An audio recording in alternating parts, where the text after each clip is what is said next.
నమస్తే, welcome to ధూతా media journey of the leader. ఈ నక్కల వేట ఎంతసేపు, కుంభస్థలాన్ని బద్దలు కొడదాం పదా అనే డైలాగ్ ప్రపంచవ్యాప్తంగా ఎంత పాపులర్ అయిందో అందరికీ తెలిసిందే. రియల్ లైఫ్లో దర్శక ధీరుడు రాజమౌళి సదరు ప్రేక్షకుడి రోమాలు నిక్కబొడుచుకునేలా చేస్తే, రియల్ లైఫ్లో దానికి మించి చూపించారు కామారెడ్డి బీజేపీ ఎమ్మెల్యే కాటిపల్లి రమణారెడ్డి. ఏకంగా ఇద్దరు రాజకీయ ఉద్దండుల్ని మట్టి కరిపించి కాషాయ దళం పంచి రుచి తెలియజేశారు. ఎవరు కొడితే దిమ్మ తిరిగి మైండ్ బ్లాక్ అవుద్దో అతడే కేవీ రెడ్డి అని నిరూపించారు. తాజాగా జరిగిన తెలంగాణ శాసనసభ ఎన్నికల్లో 2 సార్లు సీఎంగా చేసిన కేసీఆర్ను అప్పటి సీఎం అభ్యర్థి ప్రస్తుత ముఖ్యమంత్రి రేవంత్ రెడ్డిపై విజయడంకా మోగించి పొలిటికల్ జైంట్ కిల్లర్గా నిలిచారు. యావత్ భారతదేశం తన వైపు చూసేలా చేసుకున్నారు. మరి ఇంతటి పవర్ఫుల్ విజయం సాధించిన కేవీఆర్ గెలుపు వెనుకున్న కారణాలేంటి? ఇంతకీ ఎవరి వెంకటరమణారెడ్డి? నేటి జర్నీ ఆఫ్ ది లీడర్లో చూసేద్దాం. కాటిపల్లి వెంకటరమణారెడ్డి స్వస్థలం కామారెడ్డి టౌన్. అతని తండ్రి కాటిపల్లి రాజురెడ్డి కామారెడ్డి పంచాయతీ సమితి అధ్యక్షుడిగా పనిచేశారు. దీంతో చిన్నప్పటి నుంచే రాజకీయాలపై ఆసక్తి పెంచుకున్న రమణారెడ్డి కామారెడ్డిలోని ఆర్ట్స్ అండ్ సైన్స్ కాలేజ్లో 1987లో ఇంటర్ పూర్తి చేశారు. తర్వాత చదువుకి స్వస్తి చెప్పేశారు. ఆ తర్వాత విద్యా సంస్థలు, రియల్ ఎస్టేట్ వంటి పలు వ్యాపారాలు నిర్వహించి ఆర్థికంగా నిలదొక్కున్నారు. తర్వాత తన తండ్రి పేరిట ట్రస్ట్ ఏర్పాటు చేసి పలు సేవా కార్యక్రమాలు చేపట్టారు.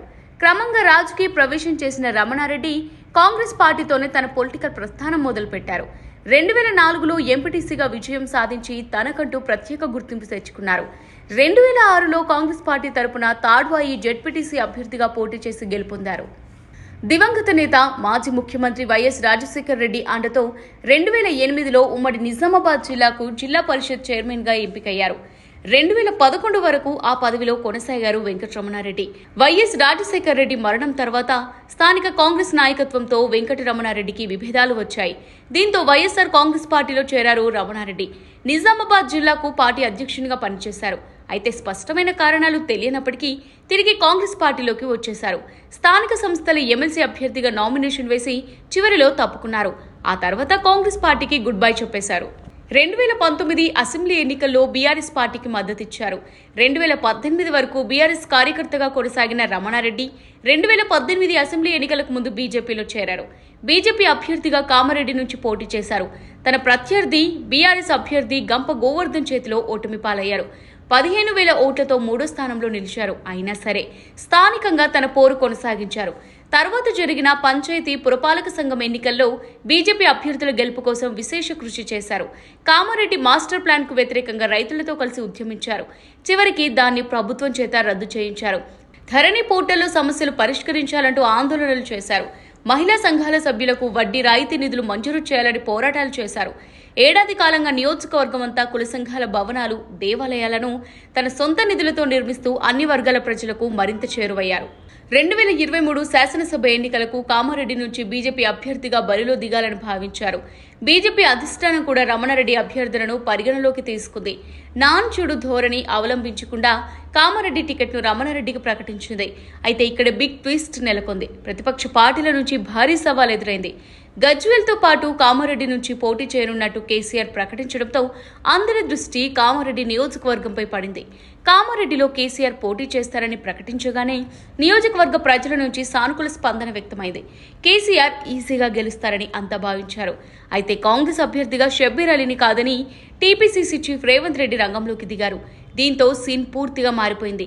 అప్పటి వరకు తెలుగు రాష్ట్రాల ప్రజలకు తెలియని కాటిపల్లి రమణారెడ్డి బీజేపీ అభ్యర్థిగా ఒక్కసారిగా వెలుగులోకి వచ్చారు.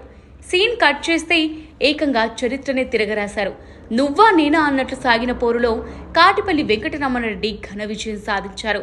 అప్పటికే రెండోసారి సీఎంగా వ్యవహరిస్తున్న గులాబీ బాస్ కేసీఆర్ను కాంగ్రెస్ పార్టీ నుంచి సీఎం రేస్లో ఉన్న రేవంత్ రెడ్డిని మట్టి కర్పించారు. 6,741 ఓట్ల తేడాతో వెంకటరమణారెడ్డి విజయదుందుబి మోగించారు. కాటిపల్లికి 66,652 ఓట్లు రాగా 59,911 ఓట్లతో కేసీఆర్ రెండో స్థానంలో నిలిచారు. ఇక టీపీసీసీ చీఫ్ రేవంత్ రెడ్డి 54,916 ఓట్లతో మూడో స్థానంలో సరిపెట్టుకోవాల్సి వచ్చింది. దేశ రాజకీయాల్లోనే ఇద్దరు బలమైన నేతలను ఓడించి సంచలనం సృష్టించిన రమణారెడ్డికి అంతే గౌరవం లభించింది. స్వయంగా భారత ప్రధాని మోదీనే ఫోన్ చేసి రమణారెడ్డి విజయాన్ని కొనియాడారు. రమణారెడ్డి ప్రయాణం మరింత ముందుకు సాగాలని కోరుకుంటూ ఇవాల్టి జర్నీ ఆఫ్ ది లీడర్ స్టోరీని ముగిద్దాం. ఇది వాళ్ళ జర్నీ ఆఫ్ ద లీడర్. మరో లీడర్ ప్రస్థానంతో మళ్ళీ కలుద్దాం. కీప్ వాచింగ్ దూత మీడియా.